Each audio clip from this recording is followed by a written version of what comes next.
right, Heather, you don't get to pick a letter today.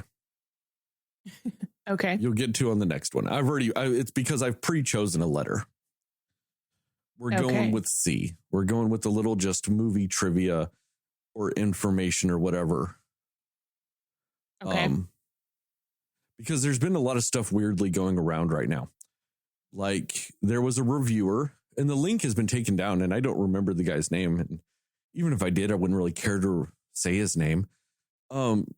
He did a review for that movie Red Panda on Disney Plus. And he gave that a bad review because he's like, well, I'm not a girl and I'm not Chinese, so I can't relate to this movie. Therefore, it's bad. And it's just one of those things where it's like, you could use that logic for so many movies, especially Pixar movies, and give them bad reviews if you want to. Kind of like, I'm not a toy, therefore the movie Toy Story didn't connect with me that much. Or I'm not a bug, therefore Bug's Life is just not something I can enjoy. Or any number of things. And then it kind of tied into something else with the movie The Batman, which I'm not even that big of a fan of, but a lot of people are. And a lot of people were mad at it because it was too woke. And it's anti-white and all this other shit. And I'm just like, what the fuck is going on these days? Like, it's anti-white because Catwoman, who to most people apparently is traditionally white, is black in this movie, and she calls out white privilege. Even though she's not technically traditionally white in the comics, there's a lot of storylines in the comics where they actually make her Latinx. There's one where she's like Puerto Rican Irish. There's one where I think they make her like Colombian and Italian or something. You know, there's lots Didn't Eartha Kitt play her at one point? Who? Eartha Kitt? Yeah, Eartha Didn't Kitt she play Catwoman? Well, so did Halle Berry. Mm-hmm. But yeah, well, yeah, we try to forget that though. Yeah, there's lots of, but that's the thing is they've never definitively said Catwoman has to be white, you know. And there's nothing about her character that is white. Like it's a cat burglar. That's the extent of the like.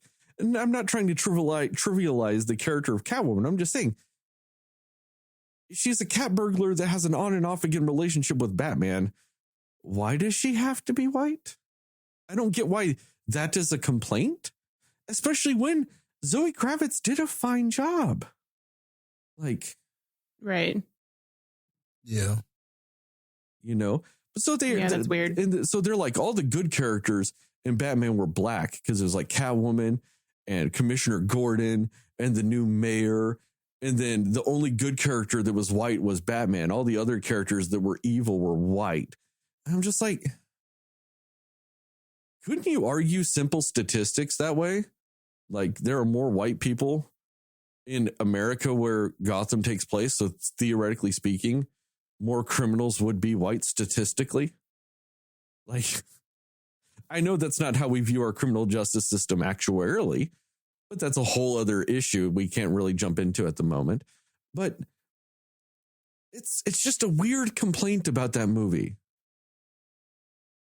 I mean, my issue is there's not enough punchy. Wow. Why are they making some other dumb fucking thing with it? Yeah, that's super weird. Yeah.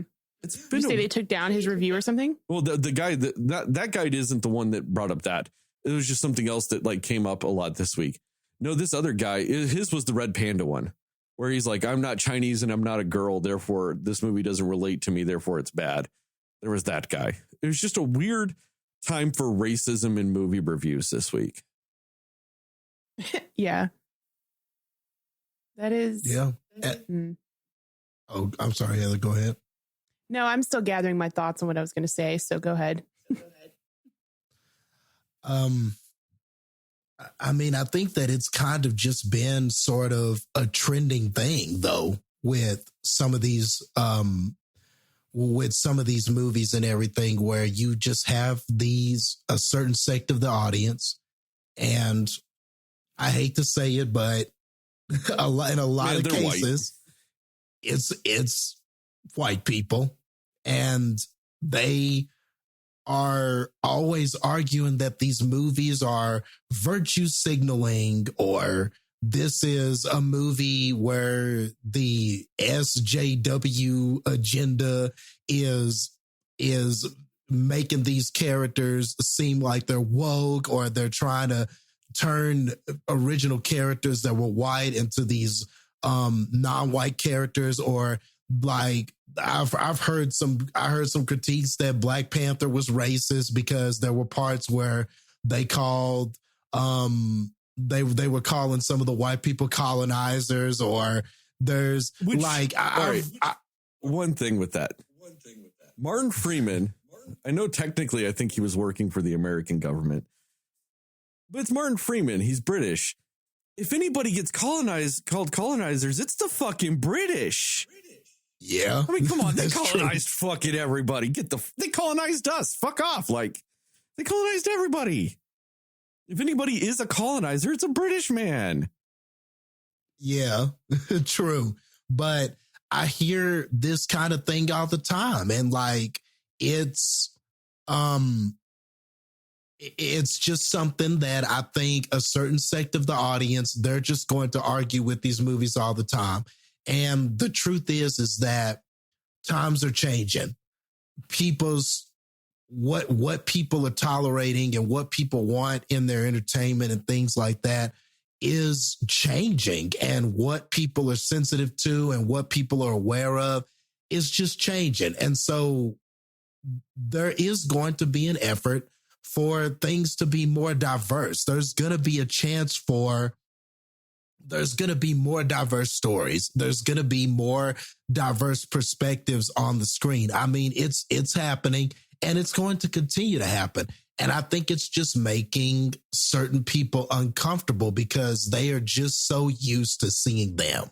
They're just so used to seeing them, their perspective, the way that they feel, the way that they think, and they're so used to just seeing themselves represented in everything that it's just such an inconvenience when that is changed even just in the least bit, you know? And I think it's just making them uncomfortable, whether it's a certain character of color or a character that was traditionally white being a character of color, or it's even just offering another perspective, even if a character just has another perspective or something like that. It bothers them because that's not what they're used to. You know, I mean, they're used to everything just being, for lack of a better term, white. I mean, that's just kind of how it is. Yeah. It's funny, like, well, not funny, but it's interesting that you say that, because I was talking to a friend the other day that was having a conversation with somebody that was like, they didn't know really anything about like the new Batman movie or anything. And they were like, so who's going to be Batman? Did they change it up? Like, did they make him, you know, not white, or did they make him gay? And I'm like, that's an interesting question to ask about it, of all the things you could ask about this movie. And it really just bothered me because I'm like, okay. I'm not going to lie. You know what would be a kind of crazy fun movie? A black gay Batman. You know, and I'm like, yeah, I guess, like, I don't know. And I know that some people really do get up in arms about, like, you know, don't change it. It's always been this way. Keep it this way kind of thing with characters and with movies and whatever. But that just really irked me. I was like, what? Like, why does that matter? And like, why is that a problem? You know, and I don't know. I was just like, you know what? And this may sound weird, but in a way, I guess I'm kind of envious of these people because their lives are so fucking simple that they just want the same shit over and over again. You know, it kind of sucks. And honestly, that's the mentality of older white males mostly. Yeah, I feel like that's their mentality with these types of movies now. You know why I hated Superman for so long? Because it's been the same thing since like 1936. It's boring as fuck. Like, who the fuck wants to see that? When did Superman actually become interesting to me? When they actually had Superman's son be Superman in the comics and he's bisexual. I'm like, you know what? That's a new story. I'll fucking read some of that. I gave zero fucks about the last 60 fucking years or plus years of Superman. I get 80 like 80 years of Superman because it's been the same shit for 80 years. They've literally done nothing new with Superman for 80 years. They finally did something new and a lot of people got pissed off about it. I'm like, no, for the first time, the character is not shitty. It's something new. Yeah. And it's like, and it's one of those where, you know, in a sense, like for lack of a better word for it, like you sort of have to change with the times. It's like we're at a place in the world now and in life now where it's just like, I mean, white males aren't the only, like, not everybody relates to that. Well, and people realize that now. And like, why is that the standard still? But and the sad thing is as much as everybody flips the fuck out about it, it's still the same. It's still the standard. I mean, they went from 93% of all movies being made for white males to 90. Like, it hasn't really changed. And no knock on Pattinson, like no issues with him being Batman. I'm just saying like the general concept of it. I'm like, what if there was a black Batman or a gay Batman? Like, I'm going to be incredibly bored with Batman until I get gay black Batman. Well, didn't they, and I don't know if this was in the comics or not, but like Batgirl, is she gay in the comics? Because I know her show or the show they did, she is. Well, there has been about 97 Batgirl / Batwoman characters at this point, and there is a version of her. I think there's a couple of versions of her that are where she is a lesbian. Okay. Yeah, there's like several versions. I was like, why is nobody like up in arms about that then? Like, not that I'm saying they should be, but why is one weirder than the other? Reason, you know? Or do you want a fake reason? Yeah. The real reason is because white guys are kind of still like, oh, that's some hot shit. That's why. Yeah, that's probably that's true. why they're not throwing a fit about it. That's probably true. As sad as that is, that's why. Yeah. But as much as we're like, you know, supposedly progressing in this area, I mean, even like, who was it? Daniel Kaluuya, when he played Fred Hampton, and people were like, but he's British. Like, why should he play him? Can we get an American actor to do it? And I'm like, what? Like, now we're going that route? Like, he's black and he's great at acting, but now because he's British, he shouldn't play this American historical figure? Like, what's going on now, you know? There's always going to be some division when it comes to some of that stuff. And you know what? I actually somewhat get it, just because, hey, British actors are just typically beating the fuck out of American counterparts all the time. We need to be more pro-American, get more American actors. But no, it's because of that argument, though, of, well, he was just the best actor for the job. You can end up getting some stuff where, like, and it still happens all the time, but like a straight person playing a gay character, they might be the best actor for it. But you could probably find an actor that's 98% as good and like an unnoticeable difference, but is gay, and they play the gay character instead. That's why I kind of understand that argument a little bit, because if you find any reason to always just use the best actor, you're still going to find a way to marginalize people, even in a way that it's not really a marginalization. A marginalization of a British person versus an American person isn't a real marginalization, you know, but they'll still use that logic to marginalize people that can be and are. Yeah. And that's just unfortunate, though, too, for actors in general to kind of like, did that be sort of like a burden that they have in a way of like, I mean, Daniel Kaluuya is probably one of the greatest actors of this generation. I'll be honest about it. And you know what I'm saying? Like, it's just like, well, he has the skill to do something so great, but now he's got to worry about like, oh, I'm not actually American, so I might not get as many roles, you know? No, and that's because, and like I said, that's a terrible distinction because, like I said, there's no real marginalization of the British people in America, really. You know, it's the British people as a whole in this world are not a marginalized group.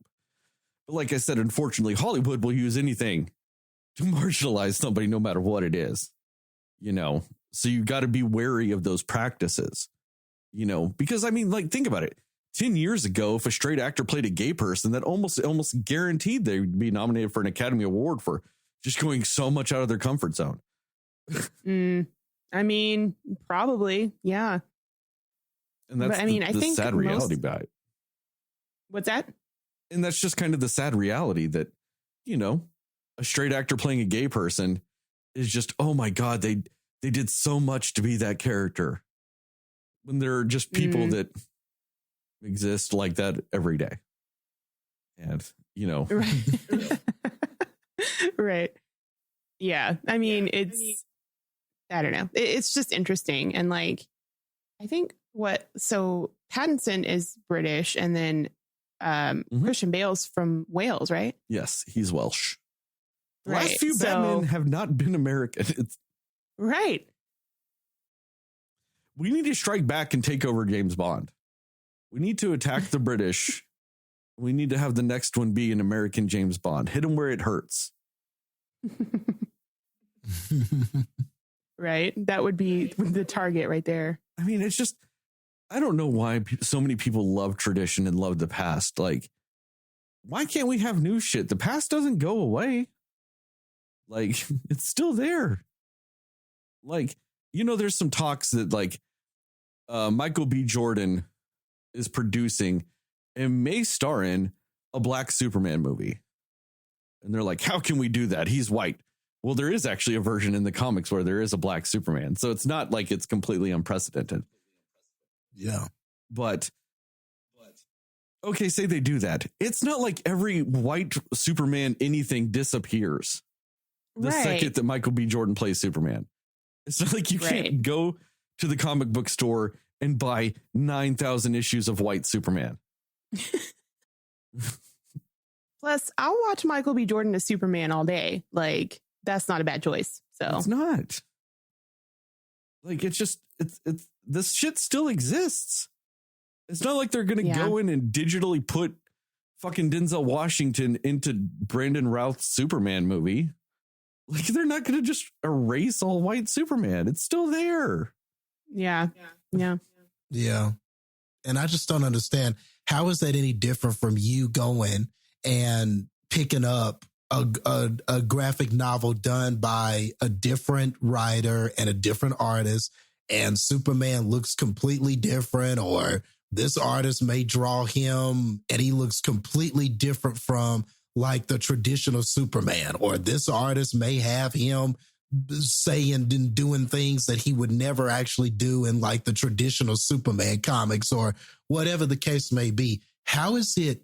I mean, if you can accept that there are different universes, whether you're talking about Infinite Crisis or anything like that, and there are these different versions of these characters, why can't you just look at the character and go, the comic is the comic, the movie is the movie, the TV is the TV, and separate them, just like you already do when a different writer and a different artist tackles one of these comic book characters? Yeah, I mean, do people realize that Josh Brolin isn't actually purple?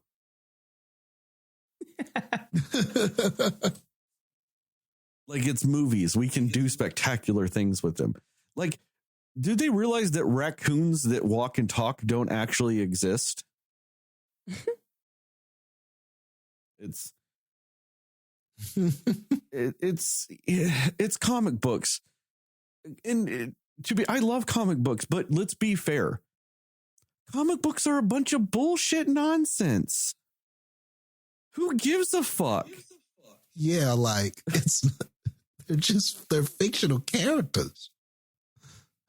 Why do you care that much that every version of it has to be the exact thing that you read or have seen or anything like that? Like, why does it matter that much to you? You know what I mean? Why is it not more bothersome to these assholes that Superman is an alien, but 100% anatomically the same as a white human person? Like, why is that not weird to them then? Yeah. Like Superman is so much like a human that he can genetically breed with us. And he's an alien. Yeah. And they're fine with it. It's just absurdity what people get fucking upset with. But you know what actually genuinely made me upset? I mean, other than these people's terrible takes on these movies. All right, so the new Batman movie, it cost $100 million to make, right? Do you know what Batman related movie also cost $100 million to make? No. Don't tell me Suicide Squad. No. The first one. No. Dude, that one actually might have. I don't know. No, I was referring to 2006's The Catwoman. Oh, It was $100 million movie. Oh, no. And did it not look like it? How? Did it not look like it cost about like $12.50? Where did they spend the money? Yeah. It was $100 million. Yeah. It was all to the CGI Catwoman. Something. Yes. I don't know.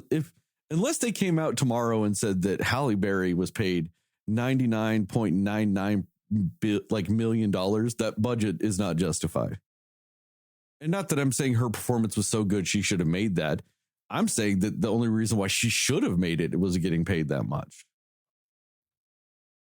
$100 million. And the best idea they could come up with is she's going to become Catwoman because she's got to deliver this project. And she can't do it by email. Yeah. Yeah. She can't. That's why. Wild, That's man. all you could come up with for $100 million. All right. One last thing. Man. One last thing, guys. Someone on TikTok had a very, very hot take about the new Batman. They said it was good. Or they said that specifically this is not the reason why they think it's the best Batman movie, but it doesn't hurt that this is a part of this Batman movie and why it's their favorite. Is they said that the new Batman was the horniest Batman they saw. And I don't know. I just feel like that brought a lot of strong feelings up in me. Because how is Batman Returns not the horniest Batman movie?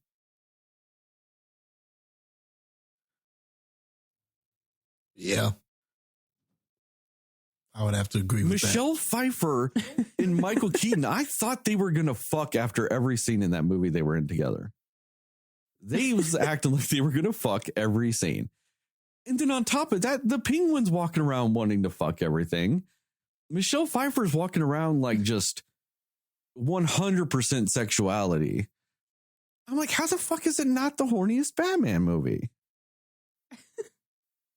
And then on top of that, I'd still argue that both of the Joel Schumacher Batman movies are hornier than the new Batman because those have bat nipples and bat ass cheeks. Yeah, they do.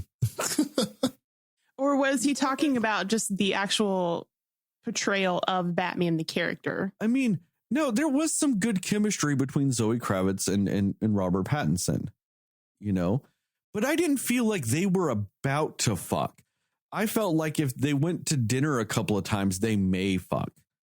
I thought Michelle Pfeiffer and Michael Keaton were always going to fuck. These were just a pin drop away from fucking at every point in that movie.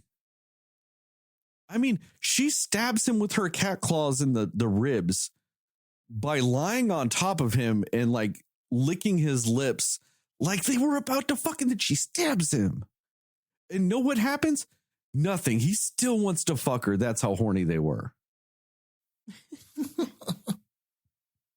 I was just severely bothered by her saying the newest Batman was the horniest Batman, because it's not. It's just not. I wanted to talk about that a little bit because, like I said, I was really bothered by it. I wonder if this girl on TikTok, was she like younger?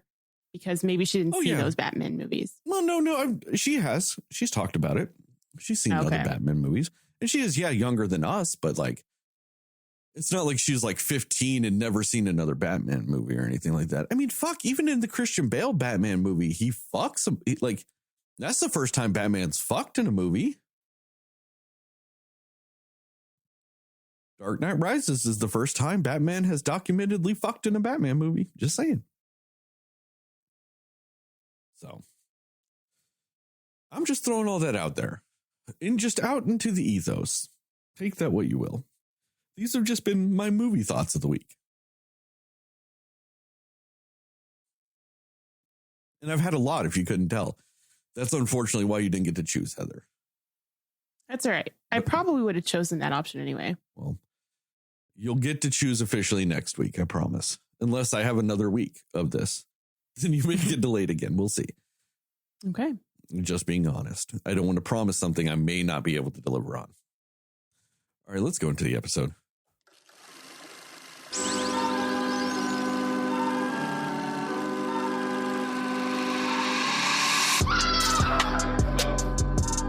Somebody will listen to me.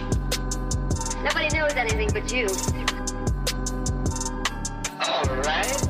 Are you ready? Yes. Come on. Cinema Slayers.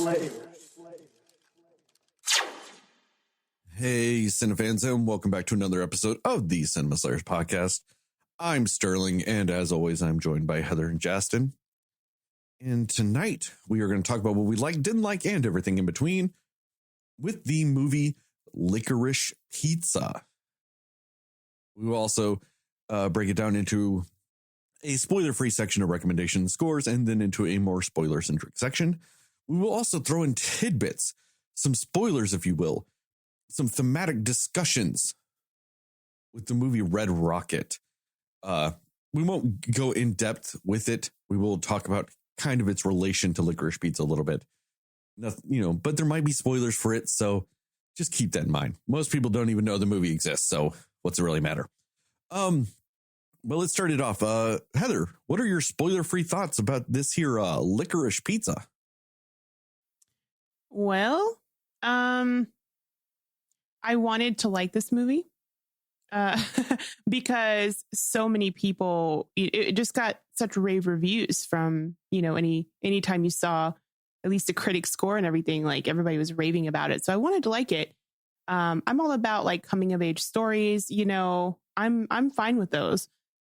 I had a hard time with this one. A couple of reasons why.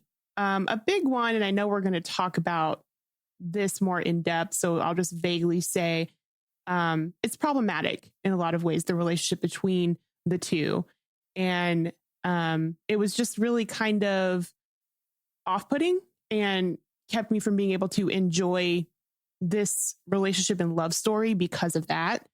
So that's that's definitely my biggest problem with this. Another problem I have with it is it feels like throughout this movie, there's a lot of like really random things that are happening, but it's never amounting to anything. Like it feels a little too random. Like they're just doing things just to do them and none of it really means anything. I feel like there was a lot of that in this movie. The performances were good. I did like the two leads were good in their roles. The guy in the movie, thinking Cooper Hoffman, who plays Gary, I think that he was good at being this very like charismatic, like swaggery, kid that, he tries to charm everybody. He's like one of those, kind of like almost a born salesperson is kind of his personality. And I think he played that really well. I think he was naturally good at being that character. He was believable. It's believable that he could, make friends easily or, talk himself out of situations probably. So I think he did a good job with that. The lead female, her name's Alana Haim. Yeah. She was good too. Yeah, she was good too. I think she was a good character that is clearly like searching for something, trying to search for a purpose and really unsure of a lot of things in her life. Like she really played that part really well. So no issues with their performances in the movie. I just feel like the movie amounted to nothing. Like it told a story almost about nothing. It really, I mean, it was a love story, so it's about these two leads, but they put a bunch of things in a movie that, for me, I was just like, why is this in here? What is this doing? What does this mean? It just was. It wasn't like you realize later, like, oh, that's why they lingered on this part. Oh, that's why they put this part in.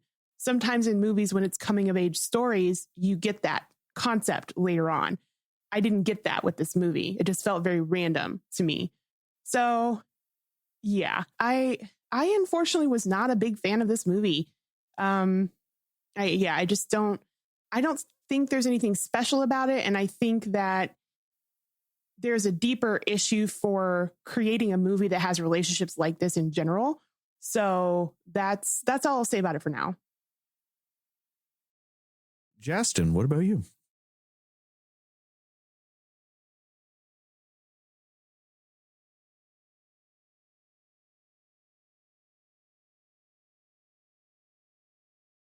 Justin? Okay, sorry. It froze a little bit and then, so I did not hear you say me. I was like, it's going to freeze right when he calls on me. I knew it was going to do that. And of course it did. Sorry. But yeah, just based on some of the things you said, Heather, I definitely agree with when it comes to this. This movie is just very, it's like I'm kind of at a crossroads with this movie, because on one end, I liked the 1970s setting.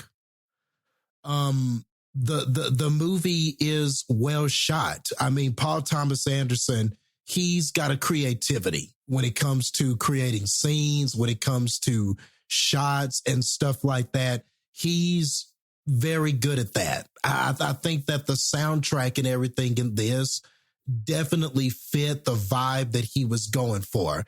And this is supposed to be young adults, teenagers, and stuff like that.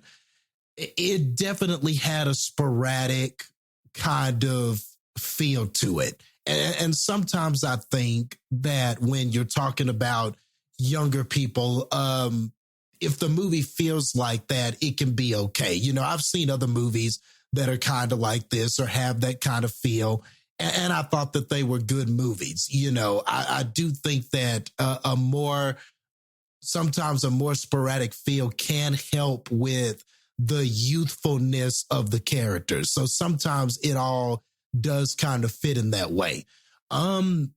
There were also things about it that just felt very nostalgic to me. Like, one of my favorite parts of this movie was when, because one of the characters, that's Cooper Hoffman's character, Gary, that's the actor, there's a part where you're going to a film studio, and I recognized just a bunch of different things from that film studio. There was, I don't think this is too spoilery, but like you see the Batmobile, the Adam West Batmobile. And I'm not going to lie, like the movie kind of got a pop out of me when I saw Herbie the Love Bug, because that was my car back in the day, man. Like I freaking loved those Herbie movies when I was a little kid. I will not watch them now because I'm afraid that I'm going to hate them and think that they're stupid. But I was a huge fan of Herbie the Love Bug. So when I see these crew members carrying Herbie the Love Bug in the background, I was like, oh, look, it's Herbie. You know, I kind of had a moment there, a nostalgic moment there. So there are things about this that I did like. The movie's very colorful also. I think the cinematography definitely sort of lended itself to kind of the free spiritness of the 70s and stuff like that. So there's all that dressing. And I think that's probably the best part of the movie is the dressing. However, when you start to dig into it and get into kind of the substance of it and stuff like that, I think that that's where the movie does kind of start to have problems. Like I like the two leads, but like Heather, I just could not get past the age difference in this movie. I just could not get past the fact that one person is 15 and the other person is 25. And that just bothered me to no end.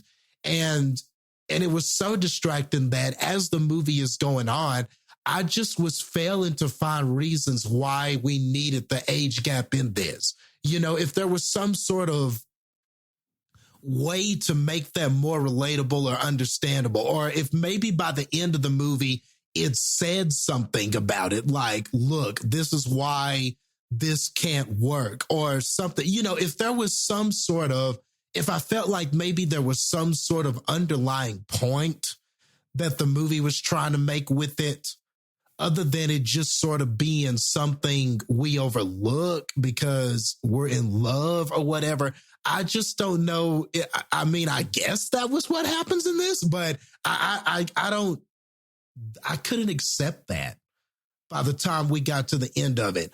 So, and it really sucks because really at its heart, this is just a coming of age love story where you have these two people and there are these things that seem to keep them apart. And then, but you know, because of just the way the story and the way things happen and the way their lives develop, and they try to make this and they try to sort of have these lives apart from each other. And, you know, there's that whole magnetism that draws people to each other. And it sucks because I get all of that and I want to buy into this, but I can't because I just don't understand why we had to have certain elements in the premise. And like I was telling you guys before we started recording, maybe it's because I wasn't a 70s. I didn't grow up in the 70s. I didn't live during that time. So maybe just the way people saw age difference and the way people like viewed these things is different. But I just could not get past the fact that I was like, man, if the roles were reversed and this was a 15-year-old girl and a 25-year-old man, I just think that like the fires would be raining down on this movie. Like, I really think that like shit would be hitting the fan for this movie. And I don't think, but it's weird that like the gender roles are reversed and this is an Academy nominated movie. It might win some awards. And I feel like that's weird, that's problematic. And I don't know if I'm ready to accept a movie like this, because if I accept it, it makes me go, well, then what else do we have to accept? What else will be made after this? And how much are we going to stretch this? You know, is the next movie going to be a 13-year-old and a 23-year-old? Like what, how much, you know, if we accept this, then what is the next level of this that we're going to have to accept or going to have to see or something like that? I don't know. It was just very uncomfortable to me. And I guess the fact that it's not uncomfortable to Hollywood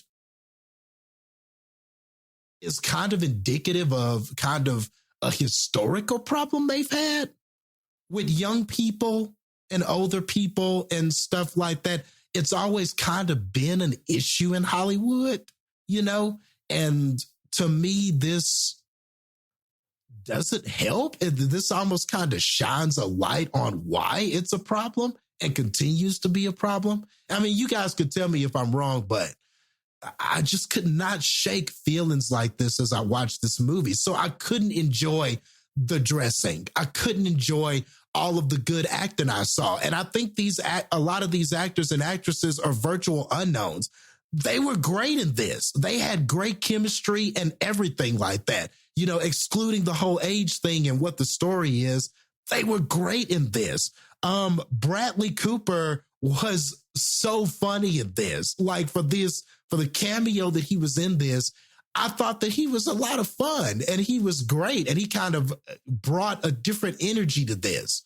You know, and even Sean Penn, you know, I thought that was kind of, he had some cool scenes in this too.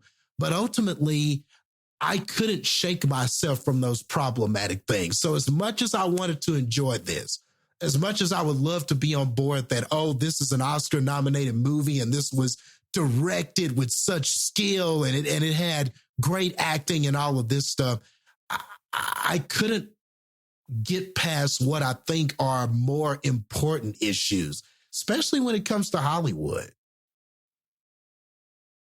That's a very fair statement, Justin. I'm going to start my spoiler-free section off by quoting my niece or my niece-in-law. I don't know. It's my soon-to-be ex-wife's niece, but she's my niece.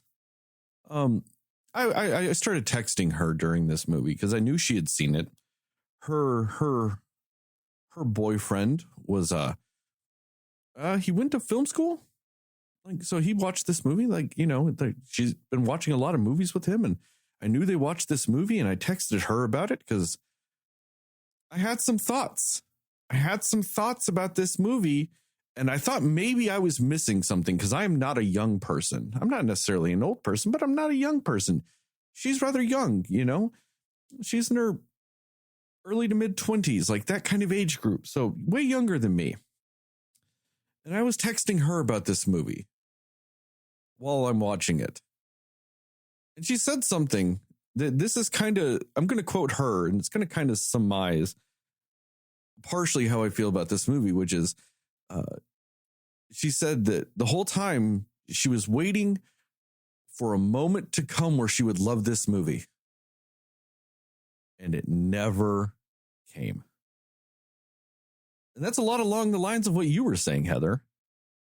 You know, like you're watching, and I don't know about you guys. I knew why this movie was controversial before I watched it. I vaguely knew what the ending was / the premise. You know, I knew the premise was that she was 25, he's 15. And I knew at the end of the movie, they got together. Or they finally, you know, acted on their feelings or whatever you want to call it. I knew that was coming. Spoilers. Whatever. I guess that is fair. That's fair. That's fair, though. But I knew that was coming. And I'm watching this movie the whole time I'm going, they are doing nothing at all that would make that ending not disturbing as fuck. And they went the whole movie not even trying to go, all right, it's bad. They went this whole movie and they went, yeah, no, it's good. It's a fairy tale ending. It's the same as Cinderella. It's the same as Snow White.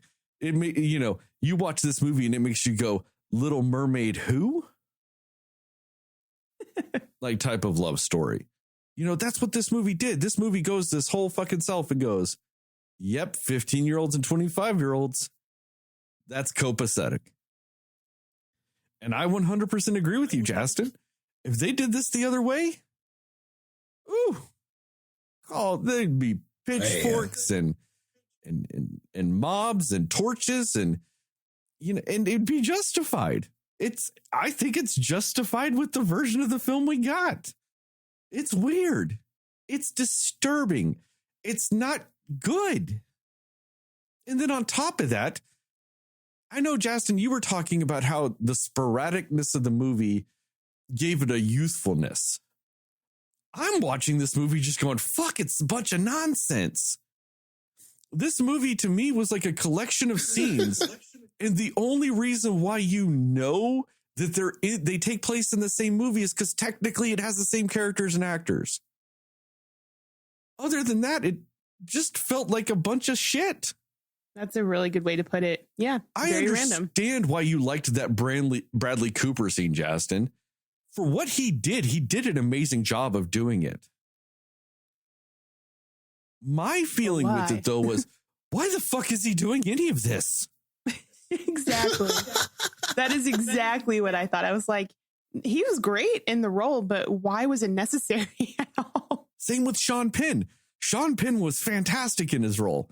And I'm like, what the fuck was Sean Penn in this movie for? What was any of that scene? It was just a bunch of weirdness, nonsensical, non-connective bullshit that has the most irredeemable of endings that it just wants you to go, it's fine. And I don't know how anybody in the right fucking state of mind watches the end of this movie and goes, oh, that's cute. Because it's not. It's creepy. It's gross. It's disturbing. Like, it is a monumentally weird dynamic between them. Like, on top of that, and the reason why I think that this movie was made is I think this kind of was Paul Thomas Anderson kind of fulfilling a weird fantasy that men have. And I'm not talking about being with a kid, but I'm talking about when you are a 15-year-old male and you see like a hot 25-year-old woman, in your head, you're like, fuck yeah, we could get together. In no reality should that happen or would it happen. No, it'd be gross on that girl's part and she should never want you. But in your weird 15-year-old boy mind, you're like, oh man, she used to be my babysitter. I'm grown up now. We could fuck. And it's a dumb feeling, like thought as a young man. But it's like this movie was, I feel like he made this movie to justify that fantasy of being a young male. The problem is he centralizes most of the movie around the woman. And so it's gross. Yeah. You know, you understand the 15-year-old's feelings, you know, because he's just a horny little boy. You get it. Yeah. Horny little boy is going to be a horny little boy. I don't mean that in a rapey way. I just mean he's going to fantasize or just think he has a shot with, you know what I mean? It's that dumb adolescence brain is what he has. Yeah, and that's very much how the movie plays out. You know, when he's talking, you know, you see him just going from girl to girl. You know what I mean? Like, not to say too much about it and everything, but like, that's very much how the movie plays out. He's very immature. He's just a boy. And you're right. You look at her and she's having these it makes zero sense why she'd want him. Things like a romantic comedy or like a romance movie when the girl is like, man, he's a good guy, and he could do all these things for me, but I just don't know. And I'm not sure. And I don't know about me and all this stuff. And it plays out as if that is not a 15-year-old boy. It plays out as if this is a man who she is apprehensive about dating or something. Yeah. It's the romantic comedy where he's like, hey, woman, I want to be with you. And she's like, no, you're a man child and not mature enough for me and all this other stuff. And like, blah, blah, blah. And then he's like, oh, whatever. I still want you, but we'll be friends, I guess. And then they're friends. And then she realizes that, oh, he's so much more than she thought he was. Except the problem is that she's 25 and he's fucking 15. Like, fuck, that's gross. Like, what the fuck is this movie doing? Like, yeah. It does all those stupid tropes that whatever, if they're both fucking adults and they're both 25, okay, it's just a dumb, silly rom-com that can be fun. But then they do it in this movie and you're like, ew, it's gross. You're icky. You're an icky fucking movie. Like, and like you said, Justin, why the fuck did anybody in Hollywood greenlight this movie, considering all the fucking problems that Hollywood has had with this type of theme and relationship type of stuff in real life? Why are they doing it? That's the part that's so mind-boggling to me. And then it's up for awards too. So it's like, I mean, it saddens me. Like, why is this being celebrated? This movie would have worked better if it focused more from the boy's point of view instead of being from the woman's. And it been just a coming of age movie about the little boy having unrequited feelings for an older girl. Yeah, you're right. It would have worked It better. would have worked perfectly fine like that. But no, they went out of their way to go, we're gross. They went they out of their have way. to be together instead of him learning some kind of lesson, or maybe they could have connected in some other way, some sort of mutual connection that didn't have to be sexual or anything like that. They could have connected in some other way. They had experiences where they were trying to find themselves and stuff like that. Why couldn't they have just connected on that level somehow? Yeah. And maybe where they just kind of they learned could have lessons from each matured other. more at the same time in the story or something, or arrived to a certain level of maturity. And it would have been kind of cool because it's like, you know, even though this is a 15-year-old and this is a 25-year-old, they had these experiences that caused them to get to a better place. But that place didn't have to be together. It could have been just in mindset or something. Exactly. There could have been some other way to connect. They could have had her come That's not from, gross. They could have had her come from a family that was like too strict, and she never really got to be like a normal teenager or just be like a normal kid. And he's kind of mature for his age and doing all these businesses. So they kind of learn how to just, you know, be better people because of each other or some bullshit like that. They didn't have to go, oh, you want to see my breasts? Okay, let's, you know, I'll show them to you, child. Right. You child. Mm-hmm. Yeah, for sure. It's like, what? I don't even know. Anytime they did a scene where they like hinted that there's like romance brewing between them, I felt like every line from the Elena character should have ended with, you child. You literal fucking child. And you know what's funny too is, and I know I don't want to give too much away, but like the guy that she dates for a little bit, the guy that she met on set or whatever. The guy that played young Sean Spencer in Psych for the last 2 seasons, and he's also in the Righteous Gemstones. Yeah, that kid. Yeah, he's funny. He's funny. He's in Booksmart too. He's really good, but he is like the fact that like her family had this problem with the fact that he wasn't Jewish, but nobody has said zero about the age difference between the guy that she actually wants to be with that they clearly know she likes. Like, what is that about? Yeah. And who is also not Jewish. Correct. Yeah. Like, Also she would not still Jewish, have the same issue with her family. More reason to be upset about it. Like, yeah, she would still have the same reasons as she did with the more age appropriate male than she does with the child. But then, you know, to add proverbial salt to the wound, he's also a fucking child. Like, that's, yeah. Which, even if he was Jewish, would be a strike against it, I would think, to a reasonable family member. They'd go, hey, no, he's a child. But, but she'd be like, he's How about Jewish. you like someone your own age? And they'd be like, and she'd be like, but he's Jewish. And they'd go, he's a fucking child. It doesn't matter if he's Jewish. Child.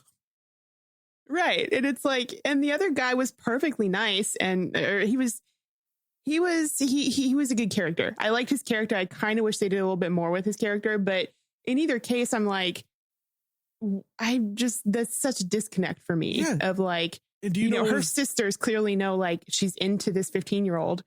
She even talks about like, I think it's weird that I hang out with him, but nobody says anything like, yeah, it is. It's super weird. And then her sister goes, nah, it's cool. Go fuck a kid.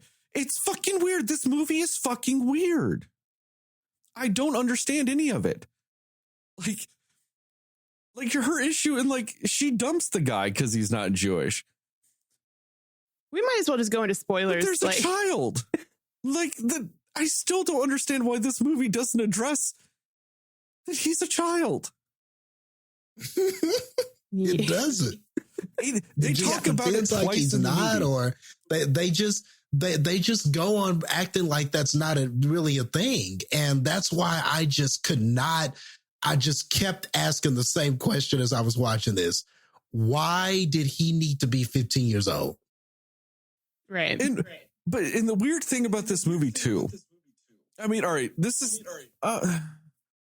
I'm going to hold this because we're like Heather said, we need to fucking move on because we're fucking spoilers, whatever. Recommendation scores. Here we go. Recommendations? Yeah. And score. Justin, go. What's your recommendation score?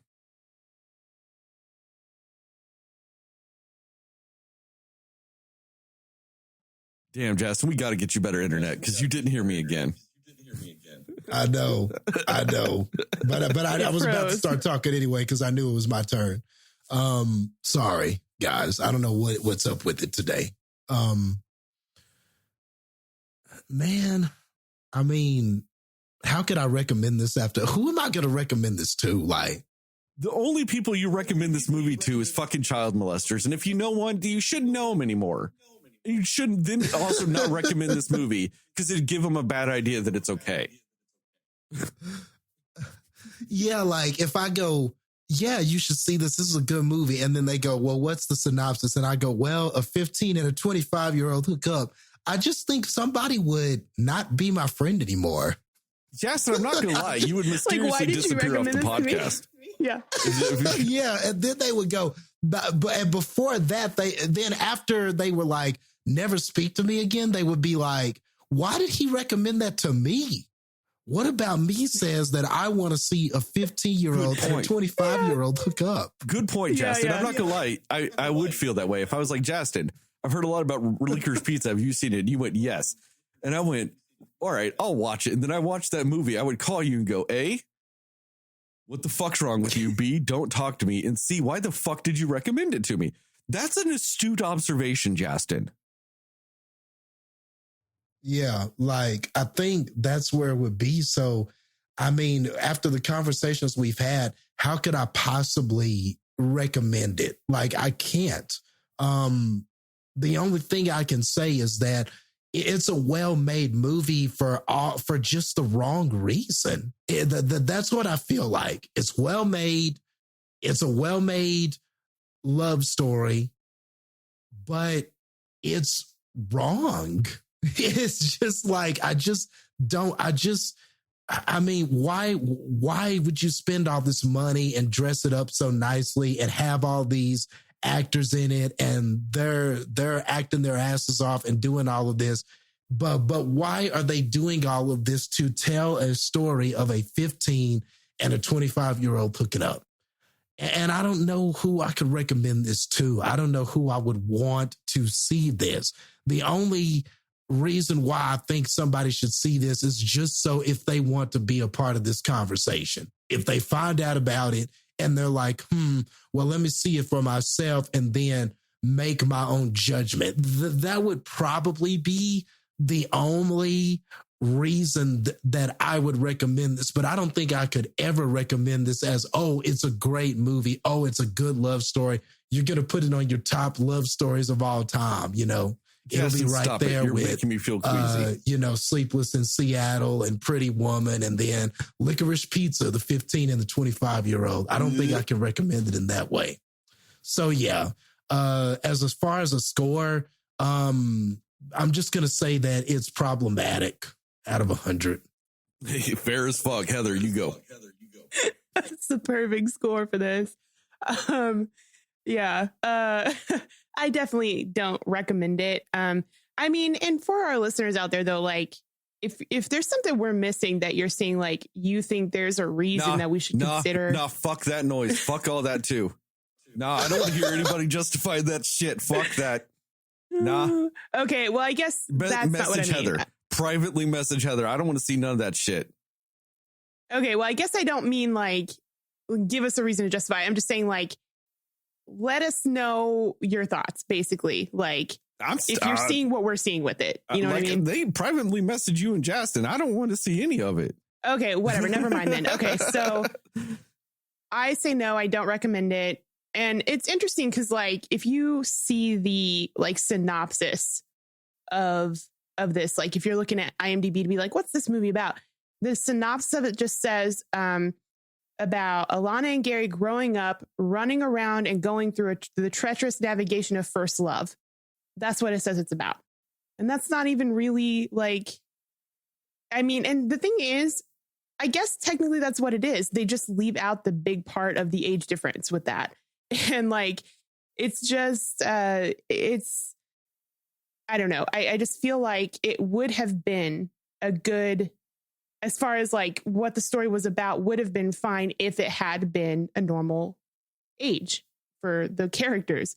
I don't know. They just really, that was a huge detriment to this story. Like, I still don't think I would have been like, this is a great love story, even if they were age appropriate for each other. But I would have definitely enjoyed it more. It's just one of those where I can't root for it, and I can't root for the love story. I can't root for them to get together because no, like, it's just, there's no reason that you should want them to be together, you know? So I think it's a strange choice to make a movie like this with the characters in that age gap, especially when it really kind of amounts to nothing. Like, they're really, like Jason said, there's no reason that it needs to be that age gap for this movie to happen. So yeah, no, I do not recommend it. The acting was good. And it was well shot, but it's just not something that really anybody should have on their radar in a sense. So, I don't know. I guess I'll give it, you know what? I'm sorry. I just got to go with Jason's score. I just like, it's hard to give it a specific score because it's just like the issue with it, the underlying issue with the movie kind of just dominates any score you could give it otherwise. So yeah, that's where I'm at. I'm really glad that you brought up the plot synopsis of this, Heather, because that is such a deceitful fucking plot synopsis. Doesn't it make it sound like they're both 15? Like, if you're really not ashamed of your fucking movie, put it in there. Put it that, you know, the treacherous, what would you say? I'm looking at it right now. The treacherous navigation of first love between a 15 and 25-year-old. Put that in there, motherfuckers. If you really stand behind your movie, fucking don't lie. Like, what's with all this bullshit? Why are you trying to hide your gross pedophilic fucking relationship? Like, nah, tell everybody what you're doing. Why are you hiding it? Now I'm going to go with you guys, but I'm going to take it a step further. It's a problematic and weirdly has some racist scenes in it, 2 out of 100. I just don't know why the fuck that was in there too. I mean, how can we forget that? Well, because it's full of just gross other shit. Weirdly, that might be the least problematic, is it's slightly racist. The amount of problematicness in this movie, it buries the racism a little bit. And we're all about calling out movies for being racist. I just didn't know I'd have to call out an Oscar-nominated movie for being fucking gross, too. All right, let's go. Spoilers.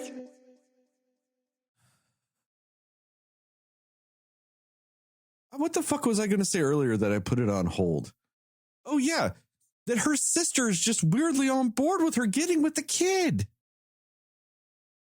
It's weird. Yeah. Her sister's on board with it. And also, there are so many older women in this movie that apparently be fucking giving young boy hand jobs. There was the girl at the Japanese restaurant that'd be like, oh, yeah, I'd be giving him hand jobs. She was like the age of the older girl, too. Why are all these girls in San Fernando Valley in 1973 just stroking this kid? It's weird. Like,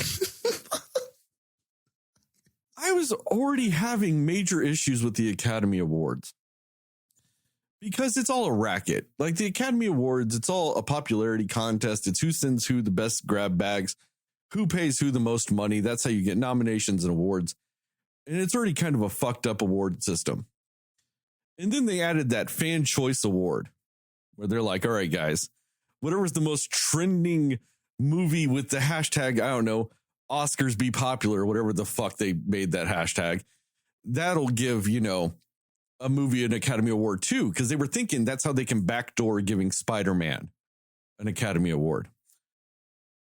But apparently it's going to be Amazon Prime Cinderella, because the Camila Cabello fans are out there putting that, and it's winning just hands down. So that garbage fest of a shitty movie is going to end up probably getting an Oscar because of this bullshit. So, they're not even doing that. They're fucking up that too. But then you watch this movie. It's nominated for all kinds of Oscars, Best Picture, all kinds of shit. Like, if you ever need a reason to, I don't know, shit on Hollywood and the Academy Awards, this movie's not helping. Who the fuck goes, you know what? Let's do this. Like, I just don't get, like, a lot of conspiracy theorists out there, typically of a right-wing persuasion, but not exclusively, talk about how Hollywood is full of pedophiles. And Hollywood went, no, we're not. We just want to make a movie that glorifies it and give it awards and talk about how it's great. What is this? Like, I just don't understand what the logic was behind anything with this movie. And there's just no reason for it. This movie has a 90% on Metacritic. Like, who the fuck's reviewing this movie? I can't get behind any of that. There's just nothing behind this movie or the production, nothing. It's all just a bunch of grossness. Like,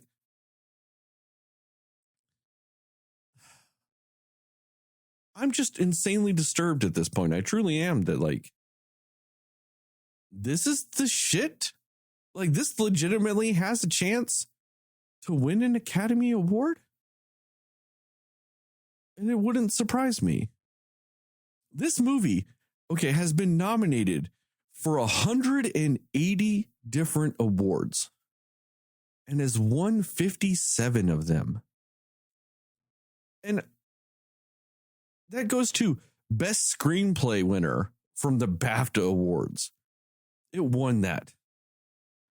It was nominated for Best Director, Best Original Screenplay, and Best Motion Picture at the upcoming Academy Awards. It won the AFI Movie of the Year Award. Like, I'm really surprised that Pedophiles Anonymous didn't give this movie Best Movie Ever. Like, what the fuck is this shit? Who the fuck is just giving this shit all kinds of greatness and saying it's good? This won Best Comedy Movie at the Broadcast Film Critics Award Association.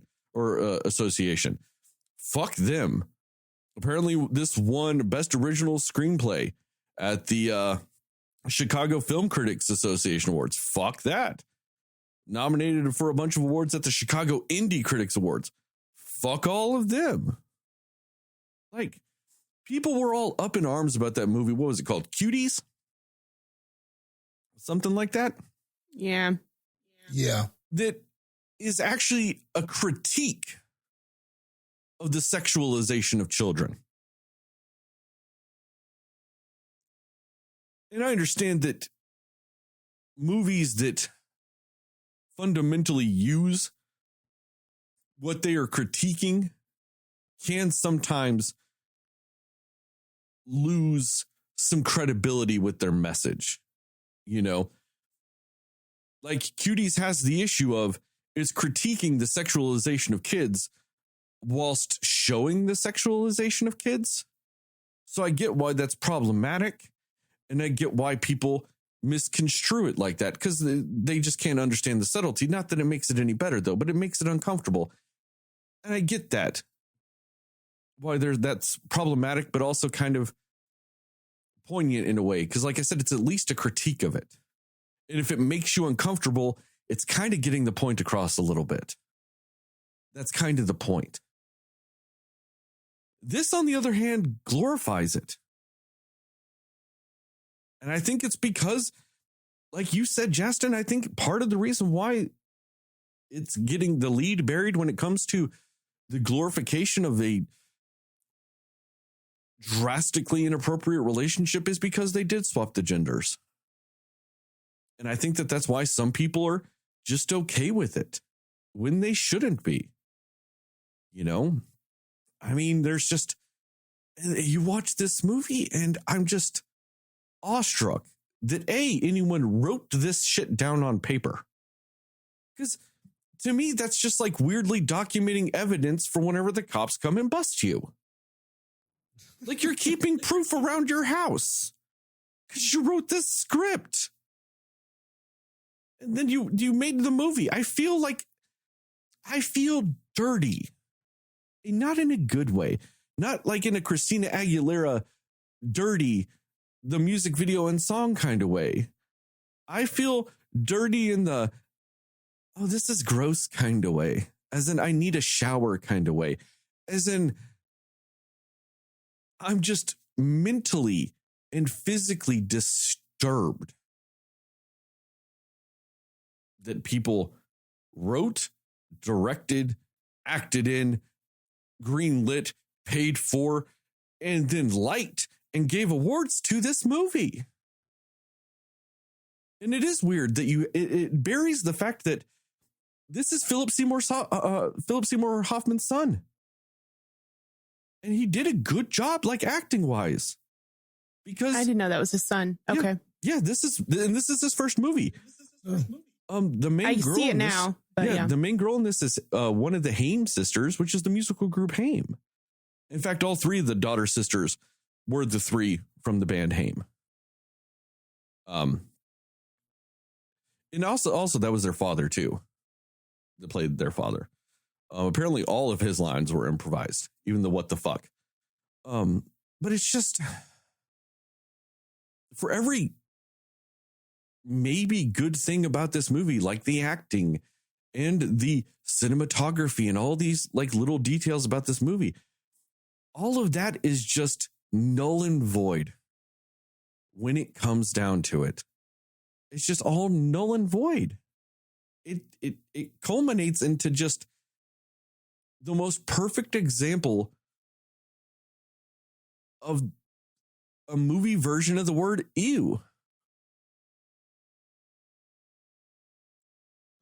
And it makes me kind of interested in hearing, like, I would love to just hear the opinion of somebody who liked it or who thinks it's like one of the best movies of the year and stuff. Because like when you look at the reviews and different things like that, when I look at the positive reviews, nobody's talking about the age difference. Nobody's talking about any of that.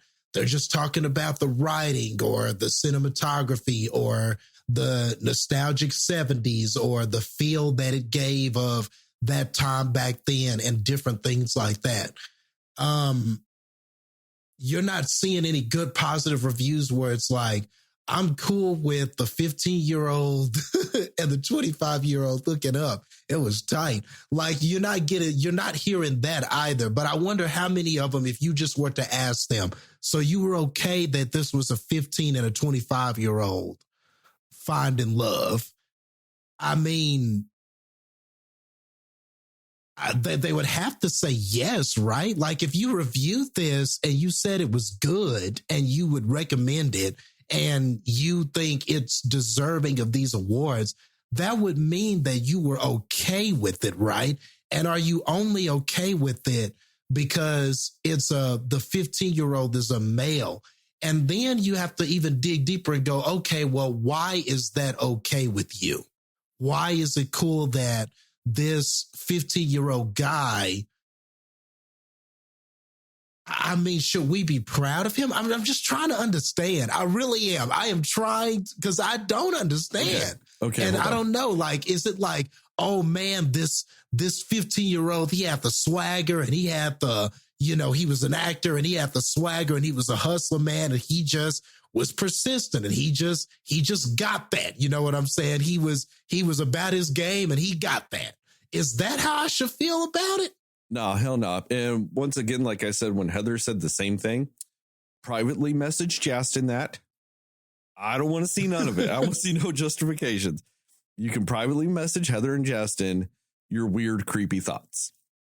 But it's not weird that it's just okay with seemingly so many people. Well, adults, grown-ups, and that's people why, who are giving out awards. It got by. I mean, it's not like that's not a big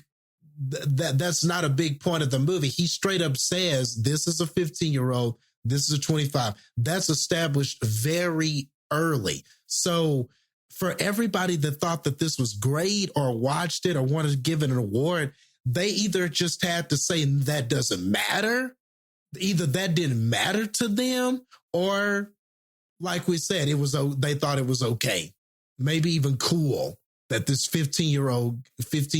So maybe it does just go back to what you were saying about the whole fantasy thing. Well, like let me go into some of that a little bit, Justin, because I'm on Metacritic right now. And okay. Awesome. So the reviews I'm about to read are the people that reviewed it either a 100 or a 90. Okay. I might even mention the one that's an 83. I don't know yet. So one of the 100 reviews says, this film rides upon the shoulders of first-timers Haim, and then gives the disclaimer that Anderson's directed several of the band's music videos, and Hoffman, son of frequent Anderson collaborator, the late Philip Seymour Hoffman, and they're both thoroughly engaging. So that means essentially what he's saying is their acting and their relationship in this movie is great, which that means you're a gross person. Next person, in Licorice Pizza, time isn't something that keeps people apart. It's the only thing that allows them to find each other in the first place. And this euphoric movie doesn't waste a minute of it. So that person's gross because they're saying that doesn't matter if they're 10 years apart. That's the only reason why they find each other. And that's gross. Who the fuck? Who writes that down? Who actually writes that down for other people to see? Next person, another 100 review. It's such a delectable film. I'll be cutting myself another slice soon. You are a gross individual. That's disgusting. That's awful. Like, that's way too much. That's a little extra. That is disgusting. The next person, once again, another 100. In a world of algorithmically, I don't know. I know I'm saying it wrong, but you know what I'm saying. Shit sorted by algorithms. In a world of that type of content, Anderson's ninth film and his first since 2017's Phantom Thread is irresistibly hard to pin down.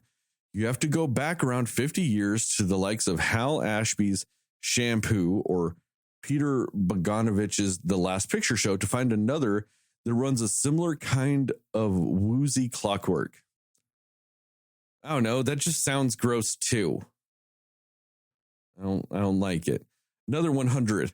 With Licorice Pizza, Anderson has sifted through the haze of wildly embellished tales and half-forgotten memories and pieced together something that feels more concrete, more achingly, tangibly real than just about any American movie this year. What? No. Hey. No.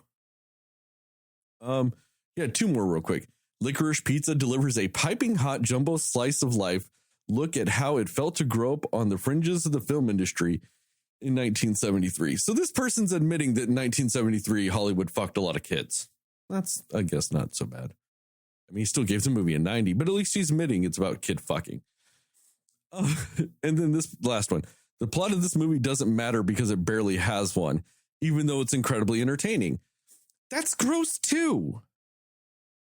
Because you know what you talk about doesn't have a plot, but it's entertaining? Porn.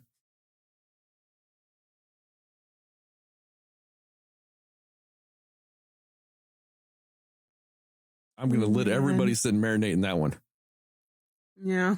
It's gross.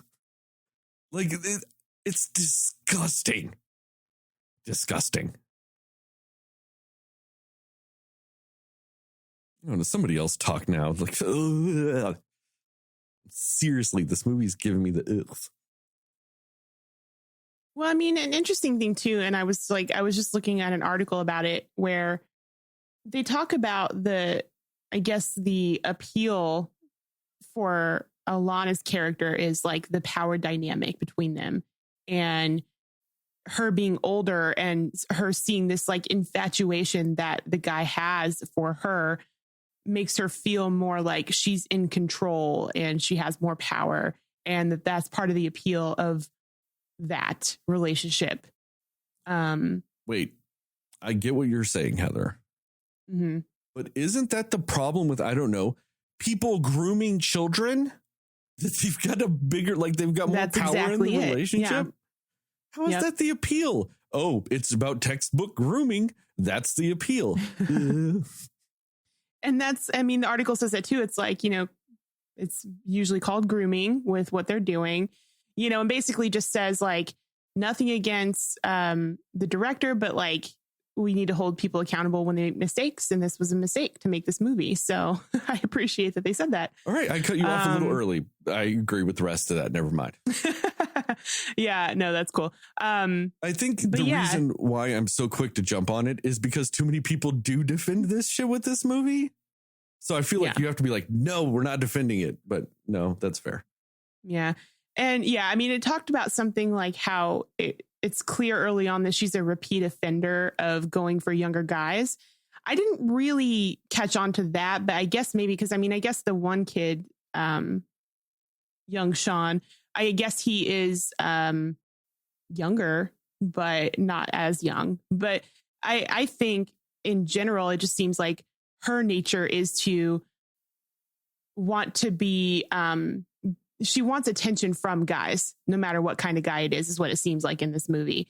Like you just see her kind of going through, you know, the movie, and she's got some kind of interest in a guy, you know, wanting to get their attention and please them and whatever. And then she moves on quickly from it. And then she does end up going back to Gary for whatever reason. But I guess because it feels like as soon as she realizes like they don't think of her that way, or they don't need her in the way that she wants them to need her. And so she moves on from it. That's what it feels like her character does a little bit in this movie. Like with the politician guy, you know, and thinking like maybe they would have something, and then realizing, oh, he's actually gay. So no, he doesn't need me in that way. So she moved on from it, you know, and even I guess the guy that got her the job with the politician, and he was, I mean, he probably her best bet of her choices of men, but like, you know, like she just was like, oh yeah, sure, we'll hang out later, but I'm going to go pursue this other thing first. Like it was just kind of always like she was trying to get the most, she wanted to be with the person who was going to give her the most attention she was seeking at the time, if that makes sense. And so it makes it hard to root for her as character and a person, you know. I mean, she had some qualities that, you know, were, she wasn't like a terrible character altogether, but as far as coming to her wanting these types of relationships, you can't root for it, you know, especially when it's like, I'm coming back to the 15-year-old because I feel like he's going to always revere me the way that I want. And that seems like what she's been looking for in this movie more than actual love, is just the infatuation that somebody has for her, you know? And so I think that's what makes it hard to feel like, other than the age gap, that you just don't feel like it's a genuine love necessarily.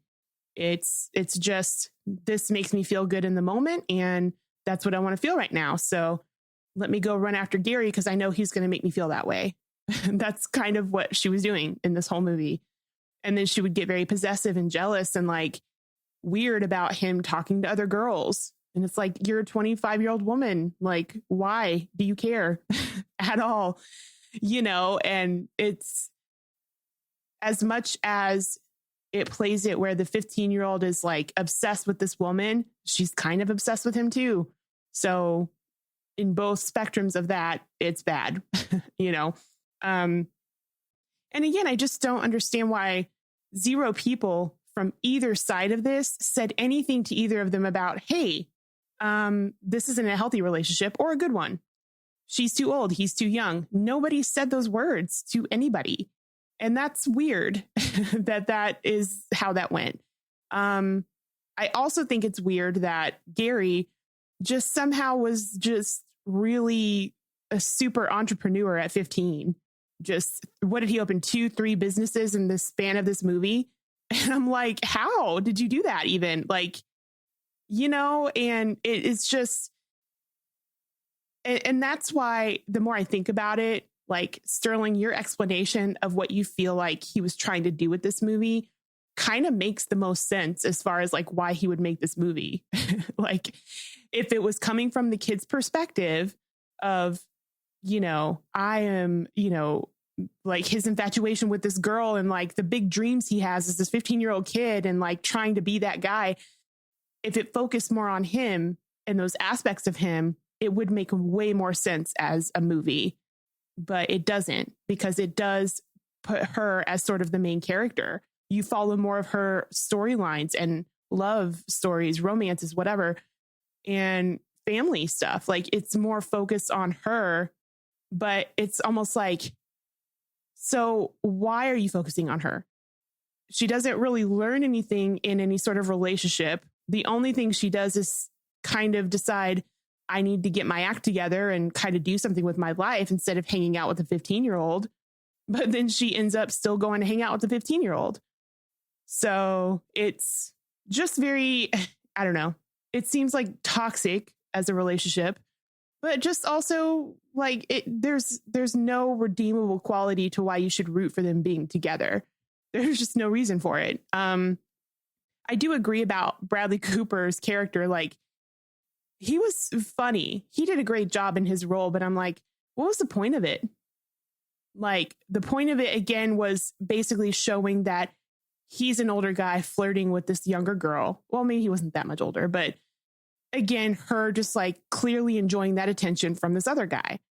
So really, to me, it's basically the story about a girl on a journey to find attention from guys is what it's kind of broke down to for me, if I think about it, you know? And in a sense, that can be relatable. There are many people who they really seek out attention from people. They want to feel wanted. And that's what she's doing. And in that sense, sure, she's relatable. But the way that they have her acting on that desire is a completely wrong way to do it. So that's my big takeaway from it. Real quick, Justin, before you go, I found the most disturbing review of this movie on Metacritic, and they gave it a 63. But it says Licorice Pizza is at its best and is genuinely charming when it is simply focused on Gary and Alana, two mixed up kids trying to find their way in a world that feels promising and perilous in equal measure. The problem is, writer for the Washington Post, one of them is a kid. The other is an actual adult. It's otherwise, not about that does kids. sound like a delightful movie. Yeah, they buried the fucking problem again, just like the synopsis. No, it's not two kids running around. One is a kid. The other is, in all actuality, an adult. You can't even see young adult, because young adult is typically, technically, what you would call somebody that's 15. You know, that's what young adult novels are for. They're for 15 to 18-year-olds. But you know what? You don't call it somebody that's 25 a kid. Unless this person's like 70, because I guess all 70-year-olds call 25-year-olds kids. But they're not. Like, that's a weird thing. It's not charming. It's gross. And they're not mixed up kids. One's a mixed up kid and the other is a fucking predator. Sorry, Justin, you can go now. Yeah. And that's the thing, like, a lot of what Heather was saying, yeah, I definitely saw that in that character. I saw a lot of the same things that you saw in the Alana character. Like, it did feel like she was trying to get like all of this attention from these different guys and everything like that. And at first, whenever Gary comes on and makes the advances and everything like that, you know, she sort of, you know, in a way, she puts him in his place. No, you're a child, you know, you're a kid, you're 15. No, not going to do that. And then it's like, as the movie went on, it's almost like the way the story plays out is, you know, she tries these other guys. She interacts with these older guys and stuff like that, and finds out that no, none of these things are going to work quite like she thought.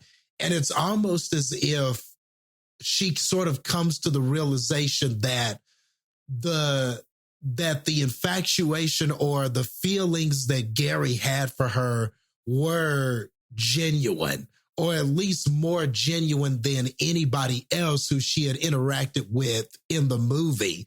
And ultimately, her realization kind of is that he really does care for me in a way, or something like that. Or at least that is how I felt like the movie was trying to present it. Like, oh, the person who I thought was too young for me, the person who I thought was too young for me, because he is, the person who I thought was just being a childish, horny 15-year-old or whatever, because he was, you know, the movie comes back around and it feels like they want you to buy it as, oh, those were genuine feelings for her. There was a love that was there, but they needed to but she had to come to that realization on her own.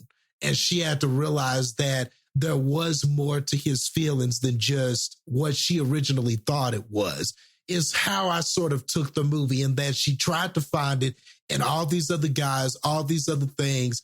None of that worked out. And ultimately, what she was running from was what she needed. And then you undress that and you go, she found that in a 15-year-old. And then you just arrive back to it's gross. You just arrive back to it doesn't matter, because so like this whole journey, I get the journey. I get what I feel the movie was trying to say. I feel like I got all of that. But why did he need to be 15 years old?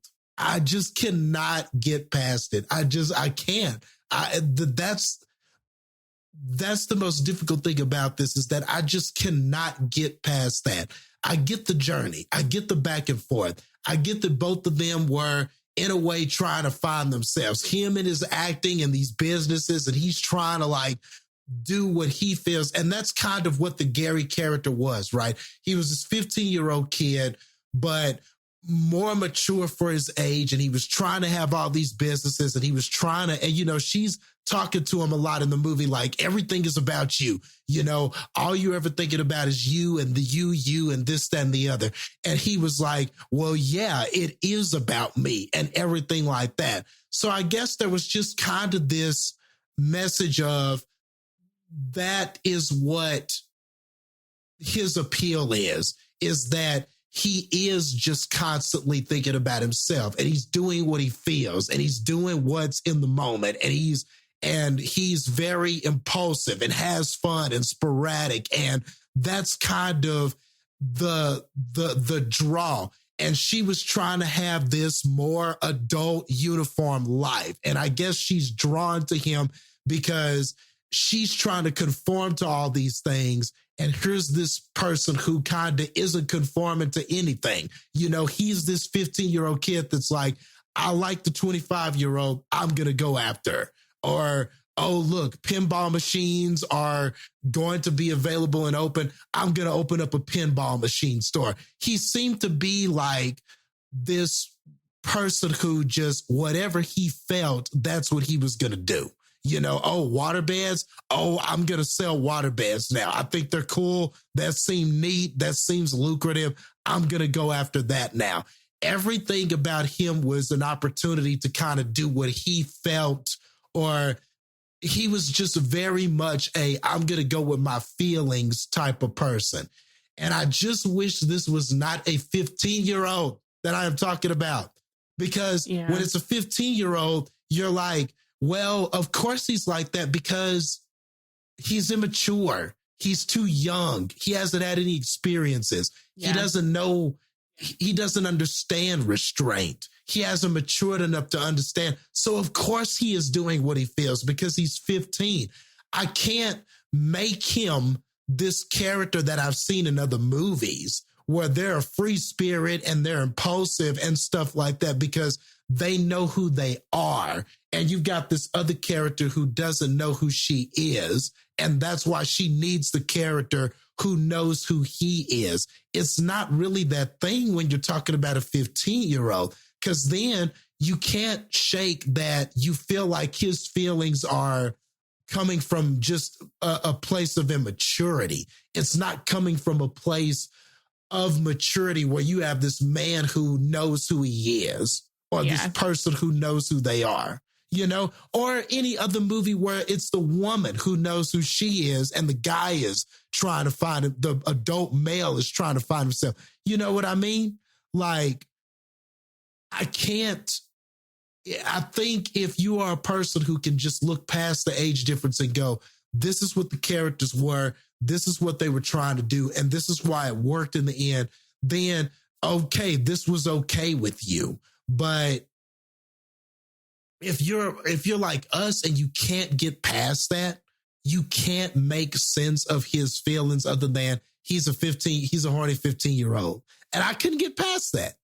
So none of the other events that occur, all of these things that are occurring, and I get that they're building, that they're getting closer together and they're getting closer to understanding that they need each other. Like, I get all of that. We've seen it in a lot of romance stuff. But God, man, why did this have to be a 15-year-old? And I think why are you trying to push that a 15-year-old can be all these things and be what this adult 25-year-old needs? You know, I just don't get that. I think for me, what I think about too is like all of these like advances that he's making towards her and like his flirting and whatever. Like, she seems like very charmed by it and like really into it. And I'm like, no part of me is going to be like really flattered or wanting to pursue if a 15-year-old is like hitting on me. Like, that's just weird that she's just like totally okay with that. And I'm just like, there's in no world, like, I don't care how charming this 15-year-old kid is. Like, he's 15 and you can't be charming enough for me to care that you're charming if you're 15 years old. And my first reaction would be, that's gross. That would be my very first thought. If a 15-year-old is trying to be like, hey, let's go out on a date, you know, like all this stuff. I'm like, ew, no. Where's your mom? Like, get out of here, you know? Yeah, a few things with this movie is it really is kind of, they do play into the tropes of, oh, she's looking for love in all the wrong places. And she goes to the worst place to end it? Like, is the feel-good part of the story, she goes to the worst possible place for love? Right. But with what you're saying, Heather, like, I would get why it could be flattering in the initial part of the movie. He just sees her and he's just like, oh my God, you're so beautiful. You're so beautiful. We need to go on a date. And she's like, whatever, you're a kid, blah, blah, blah, blah, blah, blah. I can get why that part of it would be flattering, because in a normal, rational adult mind, she would have then not gone to the place where he said he would be that night. And they would have never seen each other again. And it would have been a fleeting moment where this kid was just like, oh my God, you're beautiful. And you're just like, whatever, you're a kid. You can be somewhat flattered by that, whatever. That's not the worst thing in the world. because you're still going, it doesn't matter. You're a kid. Like, you can say anything you want. You're a kid and you don't show up to the restaurant. It's just, she goes to the restaurant and then they become friends. And then like this and that. And like, it continually snowballs into worse shit after worse shit, like, and like Justin said, like, he's just a horny little kid. Like, and I think that part of the reason why they did some of the things like with her getting so much attention, especially from older men and stuff like that, I think that kind of plays into what I was talking about as to why it was written this way, to be that triumphant story of the horny little boy, was to be like, look, like, because if you're the horny little boy, it's kind of like a big win, because it's like, look, this older woman wants to get fucked by all these older guys want to fuck this woman, but she wants to fuck me instead. So it's kind of like the win for him, but it still doesn't make it any less gross. Like, it doesn't change the deplorableness of this movie in any way, shape, or form. And it's just, this movie is just one bad choice after another. It never once goes, we are not condoning this. Like, it never makes it seem bad. And I saw some people compare it to The Graduate. And I'm like, did you not see The Graduate? Because the lesson of The Graduate is that it's bad. Yeah. Like, the lesson from that movie is it's bad. At first, he's like, fuck yeah, this older woman wants to fuck me. And then you realize, no, that's bad. Not that somebody older wants to fuck you. It's just that if you're a kid and somebody like an adult wants to fuck you, that's bad. And it can fuck you up. And you might not know at the time because you're like, fuck yeah, I'm getting sex. You don't realize the mental ramifications and the trauma that can unleash upon you.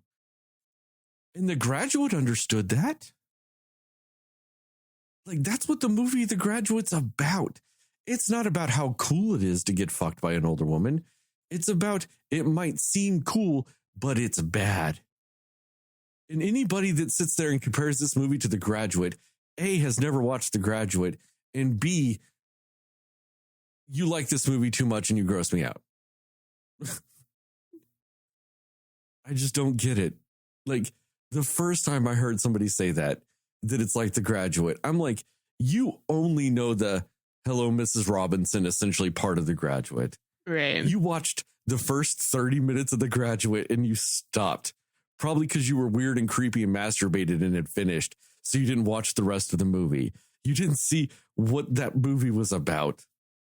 Because if you think in any way, shape, or form that this movie is like that movie, you are fucking so wrong. That it's just, you're about as wrong as this movie is for being made, in all honesty. Like, it's just astounding. No, I totally agree with that. No, it's nothing like The Graduate. Nothing like The Graduate. And I just, man, I just, and like you said, like the movie, even if this was like a cautionary tale, or if there was some character that was like, this shouldn't happen, and kind of being that that voice of reason, or somebody that, even if there was just that representation, and there's some sort of levity at the end of this where they understand that, okay, we can't be together, but this is how, but we do have a connection that is significant. And there are other ways that you could have shown that. I just don't know why they needed to get together in this scenario, and why we chose to have the movie and just pretend like that's, like I said, like we've all said, that's okay. It just, the crazy part about it, just never addressing that. Especially because it's just crazy to me. Especially because his feelings towards her isn't what makes this movie weird. Like, yeah, it's the flip. It's her feelings towards him that make no sense. And it's sad because, to me, the only part of this movie that I felt showed an appropriate, genuine human reaction or emotional response to anything in this movie was the scene where she finds out that the candidate that she thought was like asking her on a date is actually gay. And she walks his boyfriend home. And they're standing there outside on the guy's like steps or whatever. And they have that genuine connection of boyfriends are shitty. Even though her boyfriend wasn't shitty. He was a kid. Like, he did exactly kid shit. So I don't know what the fuck she was expecting. But, and then they hug because the guy was upset. That was the only scene in this movie that I'm like, oh, that's a genuinely good human interaction. Because there was none other ones in this movie. There was no other good human reaction in this movie other than that. Like, and also, why did she sound surprised when the 15-year-old boy said he wanted to see her topless? Isn't that the most default response from a 15-year-old boy ever? Like, that is the least surprising answer to that question. Yeah, good point. I mean, I think, and hear me out on this, I feel like if they had made this movie like almost like, I don't know if you call it a parody, but it basically like the kid is narrating it because in his mind, he's just kind of playing out for you on the screen this like fantasy life that he has with this girl or something, or like, you know, they can have that same interaction they had at the beginning of the movie, but then all the stuff that happens, like, I'm going to build all these businesses and we're going to be together. Like, if it's played out as if it's like he's expressing on screen to us like his fantasy life with this girl that he just met, that would kind of be funny. You know what I mean? And it would be a different approach. And I think it would have been better in that way. Well, the movie would make sense that way. And that's more kind of how the movie plays out. The problem is it focuses on her more than it does him. So it's not that movie. Yeah. Like, that's the problem. If he was the central character that it focused on, where it followed, because there are more scenes with just her than with just him. It focuses more on her than it does him. If it centralized him and it played out as like, oh, that was a crazy summer, like fantasy type of movie in his head, it would make more sense because you could just go like at the end and go, oh, bullshit, the kid just made it up. You could do something. And it would kind of be like that Sandlot thing, you know, where he's like dreaming of Wendy in the Sandlot, like that kind of thing. Yeah. Or like, you know, you could have the whole movie play out. And then afterwards, his friends, like he's just sitting there at college with his friends and his friend goes, bullshit, a 25-year-old will never get with you. He's like, no, man, that's exactly how I remember it. And you could be like, he's just fucking bullshitting to his friends and being a piece of shit. That would not, like, it would make it a less gross movie. Yeah. If they centralized it like that. But the problem is they didn't. And so if that's the movie they were trying to make, then they centralized it wrong. They put the wrong focus then. Yeah. Because other than if you look at it, it plays out like that. If they meant for it to be like that, it plays out like that. That's an argument you could easily make. That's what like if he was like narrating it and he's like, let me tell you about the first love of my life. And he just starts out with this crazy, weird story, but it's kind of like, okay, you're a 15-year-old kid. And somebody would have to call bullshit. And then he'd go, then like I said, you end it with like, well, that's how I remember it. And you could be like, okay, he's just full of shit. That would make sense. But this movie goes, nope, this is what happened. He did hook up with her. Realsies, guys. For realsies. And it's funny, Justin, when you were talking about, because one of the things I mentioned at the beginning that we talked about with this is a movie called Red Rocket by A24. And it kind of has some similar dynamics to this movie as far as inappropriate ages in a relationship. But where that movie, and I'm not necessarily saying it's a good movie, but what I'm saying is that movie handles that inappropriateness better because the male character, who's like, I think got to be in his 40s at this point, honestly, like late 30s, early 40s, gets with a 17-year-old. And he's an ex-porn star. And he wants to take this girl back to Hollywood when she turns 18. And like I said, in the movie, they make it like 3 weeks to get back in the game and be like, yeah, I'm fucking the next hottest thing in porn type of scenario. Well, it is an inappropriate relationship and not like defendable in any way, shape, or form, where the movie's more defendable, is that character's a piece of shit. And they don't glorify it. They openly use that as saying, no, look, he's doing this. He's a piece of shit. He is a bad guy for doing this. Yeah, that's a good point. They frame it better. They don't condone it. They don't glorify it. They don't say that it's good or appropriate or a nice thing. The whole point of it is that it's bad. And that he's that despicable and abusive and toxic of a person that to him it's a good and okay thing. Which, to his credit, like, he played that role really well, because he was an absolute deplorable human being. Like, he was a terrible person in every sort of way. But Walking you're right. Scumbag. What's that? He's a walking scumbag. Yeah. And so you're right. And I think, you're really, you nailed it with that, because you don't expect anything decent from him. Like, it would have been a good turn in the movie if at some point he did something redeemable, but everything he does after the other is just worse and worse, you know?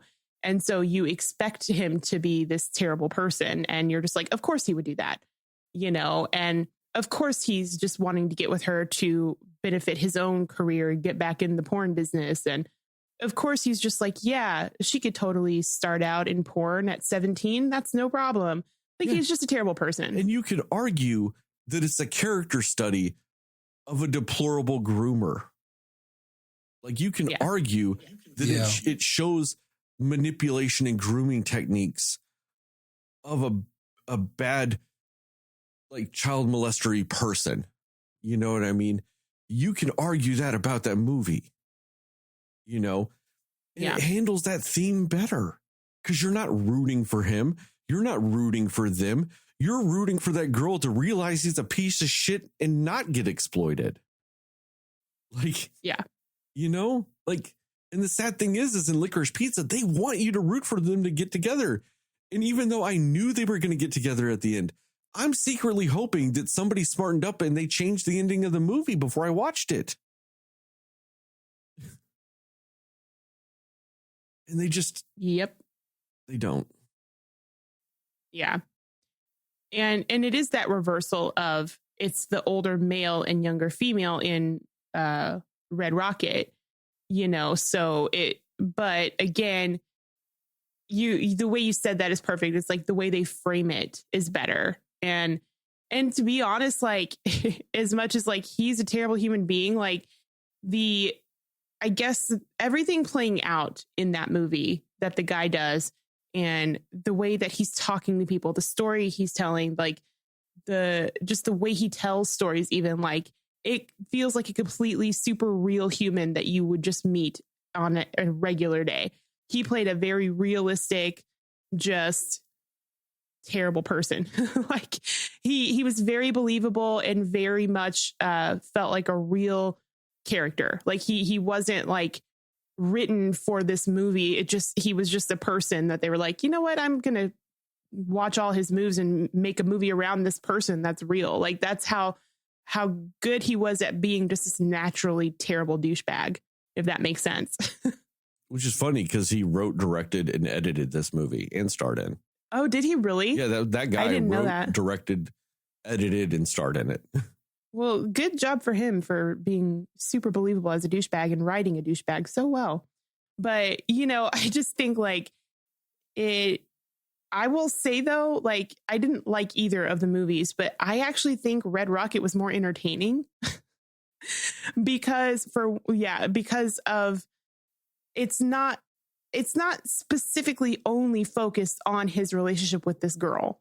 It's kind of like the culmination of all of the idiotic things and decisions that he's made in his life, and, you know, seeing the repercussions of that. So I feel like, and nobody wants to see somebody like in the bad way, but like just in the sense of you're like, what kind of next garbage fire is about to happen? Like, this is insane, and just him trying to weasel his way out of being responsible for anything. And it was just an entertaining aspect in that way. But also, I think because of the fact that it's just this guy that's awful and you just get to see all of his awful, it's not like let's find a love story about inappropriateness and glorify it and make it want to work. It's a very different type of entertainment and movie in that way. Yeah. I agree. Like, that's the thing about Red Rocket and why I feel like it works more in that is because you see this person and in some ways he didn't seem like the worst person at first. You're just like, at first, when the movie starts and you're hearing, bye, bye, bye, and he's coming off the bus and he's all beat up and he's asking for help and everything like that.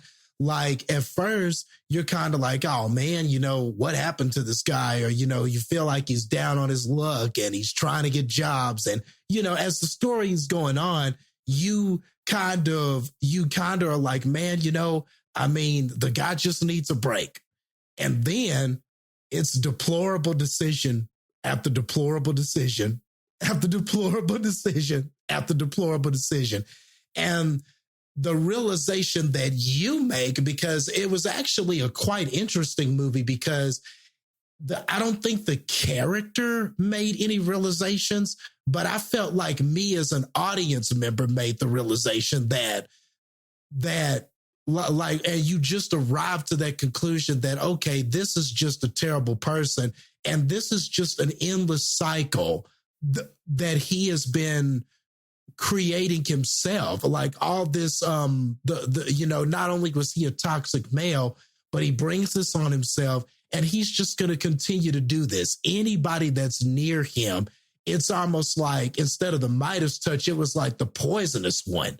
Like anybody who's associated with him just gets that poison. They get that sting. You know what I mean? Like him and his wife, and he took her to the porn industry and look where she wound up. Then you look at him and he had this job and then he was rooming with these other people and that fell through before he came back to his wife and everything like that. And you could almost see the writing on the wall. Then he befriends the neighbor, that guy, and then sort of winds up leaving him hung out to dry whenever the big wreck happens and the 21 car pile up and all that kind of stuff. And even though that guy wasn't the greatest guy either, obviously he was pretending to be military and he was kind of like a shady guy in some ways too. But, he wasn't like, I don't think he was what I would call a terrible person. He was just kind of not the best guy, just kind of living his life. And then when Simon comes along, it like all of a sudden he's in jail, messing around with Simon and doing stuff with Simon. Now he's in jail and Simon kind of left him out to dry. So when it comes to Strawberry, the 17-year-old girl, you can already see where this is going. If she does wind up going with him and anything like that, you can already see where that's going. And the ending, even though it's kind of ambiguous as to what is going to happen, you get the sense after watching everything, you knew what was going to happen. He's going to try to room with her. That's probably going to go to shit. And he's going to be right back to doing what he's doing, in trouble, trying to leech off of somebody else. And it totally works here. Like, even though you don't like their relationship and everything like that. And in this one, it was way more like gratuitous. There were sex scenes. There was nudity. There was, it went to levels that Licorice Pizza never went. But even still, because they made it a point to say, this is not a good person. This is a terrible person. And he's going to continue to just drag anybody down with him into the doldrums. It worked incredibly better as just this character study of this terrible person. this toxic male who can't get out of his own way, you know, and is destined to bring anybody down into that hole with him. Well, and with what you said, Heather, it does make sense that this is more entertaining because a character study movie can be entertaining, even if it's about a bad person. It can still, and it can be still interesting. It can still be redeemable because the one thing that movie does a good job of is it doesn't glorify a damn thing that guy does. It shows you how to do a character study of a bad person and never glorify them and never act like they're a good person. It stays true that he is a piece of shit the whole time. And I mean, and for what, you know, for all of the not greatness that the neighbor is, he at least had enough morals to like not rat out the guy who basically like is the reason he caused the wreck to happen. Like he could have easily ratted him out and he was just like, no, this is all on me. Like he at least had that moral, if nothing else, you know? So it's interesting to see that, like, I don't know. It's just interesting to see all of the people surrounding him in his life and just the things that they have done or are willing to do for him, even though he's just this awful person. It's interesting. Well, and one thing is, like, it shows everybody else in this movie that even though they don't do the best of things, a lot of what they do is kind of more, I do what I have to survive mentality type of things. Because, all right, yeah, the neighbor, yeah, he was doing the whole stolen valor thing, but it wasn't like he was trying to like defraud the VA with that stuff or get like, you know, people donating to him because he was a vet. He was doing it to try to sell little trinket flags, you know, just to make a few bucks to survive, if you will, you know, still not good, but an infinitely more understandable thing than, oh, I need to get this 18-year-old into porn. The day she turns 18, I need to film it so we can get money. Right. You know, like, you know, there's drug dealing, there's prostitution, there's all these other things in this movie, but it's all about that survival mentality. You know, it's we do what we do to make it by. And are those necessarily good things? Not necessarily, are they? But it's survival. And he exploits people to survive and to benefit himself, you know, and it shows that stuff. And like, and I like the way the movie starts, at least, because like Justin said, you kind of feel bad for him. Even when he's like, yeah, I'm an ex-porn star. You don't necessarily think he's a bad guy because it looks like he's trying to do the right thing. Even if he is like, you know, he's just trying to get his life back together and like to get back to something because he can't be in porn anymore. And then all of a sudden it just becomes, oh, I can fuck this 18 or, you know, this 17-year-old. And then when she turns 18, we can go be in porn and I'm back, you know? And then you see all the other things he's doing to exploit people along the way. What he was looking like being a good person or trying to change his life around at the beginning, you learn later in the movie are manipulation techniques. He was never actually trying to be that person. He just wanted people to think that so he could use them. You know, so it unfolds in that way where, like I said, so that's where, like Justin, you were talking about, you get revelations. He doesn't. He's true to himself the whole time. You just see who he is more and more as the movie goes on, you know? Yep. And in that way, it's structured a lot better. It's thematically more appropriate. To me, it's still a better movie than Licorice Pizza, as shitty as that may sound. And I don't necessarily think it's a great movie. But if you want to get into like the minutia, some of that stuff, best case scenario, at least the movie acknowledges it's bad to fuck a kid. Licorice Pizza doesn't. Yeah. That's totally fair. And I mean, and if Licorice Pizza was a lot about like location and time period and cinematography and stuff like that, I mean, you could argue Red Rocket was very good at that too. Like for the time period we were in, the type of people that we were dealing with, everybody looked the part. a lot of the places where they were, like when he would just be there at night smoking or whatever, and you see kind of the oil, because we were in Texas, right? So you see the oil fields and stuff like that in the background and stuff like that. And it had a very good aesthetic to it too. It had a very artistic aesthetic to it as well. And there were some cool things that happened, like the Bye Bye Bye song, like them playing that at the beginning. And then they play it again whenever he's running naked from after he sort of got what was coming to him, so to speak, from his wife and everything like that. Just kind of the whole circular thing of it all. And then the Bye Bye Bye started up again at the end when he's, standing in front of Strawberry's house. And it's almost just the cyclical nature of what this guy does. I thought there were a lot of like creative and artistic things in that film as well. Yeah. Like I thought it was a good movie. I did. And in some regards too, I'll give this movie credit too, because while there's female nudity in it, you also get male nudity in it. It's very fair for stuff like that. And I think that's a good touch. I mean, there should be more male nudity in movies. We've been so comfortable with female nudity, but male nudity gets a bad rap. I'm like, it should be equal. It's the same shit. It's no different. So why don't you have both?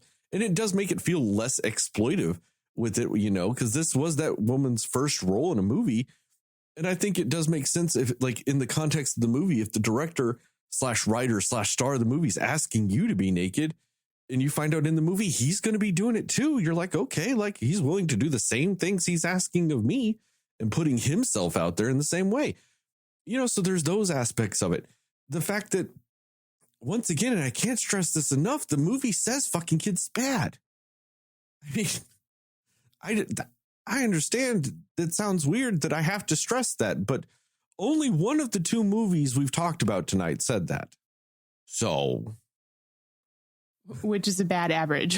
Yeah, it That's is so true. That is a bad average. And that was apparent in all of his actions. He was keeping it a secret. He was only talking to a person about it who he didn't feel could destroy him or anything like that. He was hiding it. You could tell he was hiding it from certain people. He didn't want her to drop him off at his actual house. A lot of it was built on lies and deceit and everything like that. In Licorice Pizza, they build it, and the way that it ends, they want you to feel like it's this genuine thing between a 15 and 25-year-old. So yeah, there is that. Everyone's okay with it. Right. Yeah, because the sister goes, well, how do you feel? Like, she's like, I think it's weird that I'm hanging out with 15-year-olds and stuff. And then the sister's like, well, what is it to you? What matters is what it is to you. No, I don't think that's the right message to nah. to send people who, I don't know, might be thinking about dating, that are 25 that might be thinking about the 15 to 16-year-olds. I don't think that's the right message to send to them. Yeah. Like, if it feels good to you, you should do it. No, that's the exact opposite thing you should say to them. Ever. Right. Like, that movie, like, I guess the one good thing I'll say about Licorice Pizza, it is the most appropriate movie to show somebody if they react wrongly to that relationship. And you go, see, no, it's bad. You notice how this character said, no, it's fine. You should say, no, it's not fine. Like, use it as an opposite test type of thing. Like, if you agree with this movie, or you would say the same thing as Licorice Pizza says, no, what you're saying is wrong, and say the opposite. With the exception of the beginning. What she says at the beginning of the movie is the only time it was appropriate. When she says, no, because you're a kid. You keep that part, everything else, take the opposite lesson. Yeah. And it's funny because, like, if you look on Rotten Tomatoes, the audience score is way lower than the critic score. I think it's only at 65%, which is still higher than I would like it to be. But that still means 65% of people are okay with it. That's gross. But there were 2 reviews I saw on there that I thought were really like on point with what we were saying. One of them says, strong first half hour, good writing and good acting, then an increasingly awful last 110 minutes of ridiculous storyline twists, growing boredom, and nonsensical cameos by Sean Penn and Bradley Cooper. Best Picture nominee, you couldn't pay me to watch it twice. But notice how that person still doesn't say kid fucking is bad. So I'm still kind of disturbed by it. This one was my favorite. This lady says, it gets 1 star because it hooked me up till the end as I was waiting for something to happen, but it didn't. It's this 25-year-old woman behaving like a 15-year-old, chasing after a real 15-year-old boy. And why is this the choice for the critics' choice for comedy? That's fair. It is. That's a fair observation. I mean, the only appropriate ending to this movie is them running to each other and them getting to like each other, and he goes to kiss her and she goes, "No, dude, you're a kid." It should have ended. That's the only appropriate ending to this movie. Like when he stands on his chair and he's like, "This is my future wife," or whatever he says, and she's like, "You're an idiot." Like she should have ended it that way when he tried to kiss her at the end. Yeah, that would have been funny. You're like, "You're a kid. You're an idiot. Don't kiss me. I'm an adult. Right? You're a child." And then credits. I would have gone, okay, this movie got it. But it doesn't.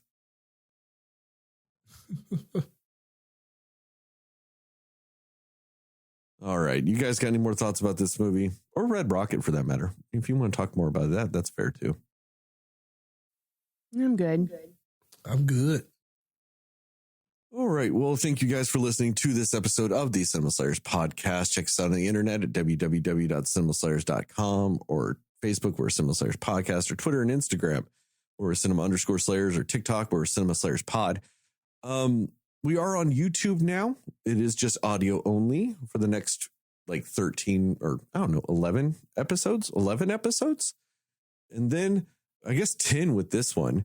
And then on episode 200, you will start seeing our faces, and it will be full video with this. So you can see us while we talk about this shit. And you can see all the terrible faces I made when talking about this movie because it grossed me the fuck out. But you won't get to see that. But if we ever have another movie like this, you'll get to see them. Or maybe I'll just do a bunch of clips of me making gross faces and then say, these are my thoughts about Licorice Pizza. And I'm just like, ugh. Like I'm about to throw up or something. That'd be it. So yeah, find us on YouTube, Cinema Slayers Podcast. Go ahead and subscribe so that way whenever episode 200 rolls around, you're just already ready to go with the video. Give us 5-star rating reviews. We'd really appreciate it. Really help us out.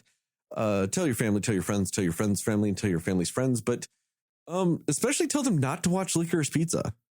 Tell them that. Go listen to this episode, but don't watch the movie because it's gross.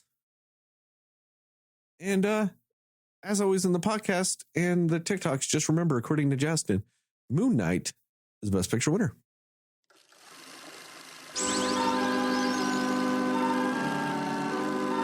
Just one last time for anybody that needs to hear.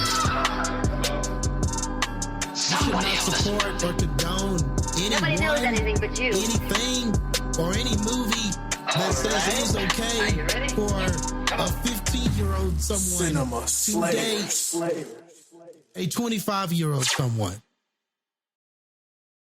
Nothing. Don't. It's not. Just don't. It's not. That is all. It's gross. It's disgusting. It's disturbing.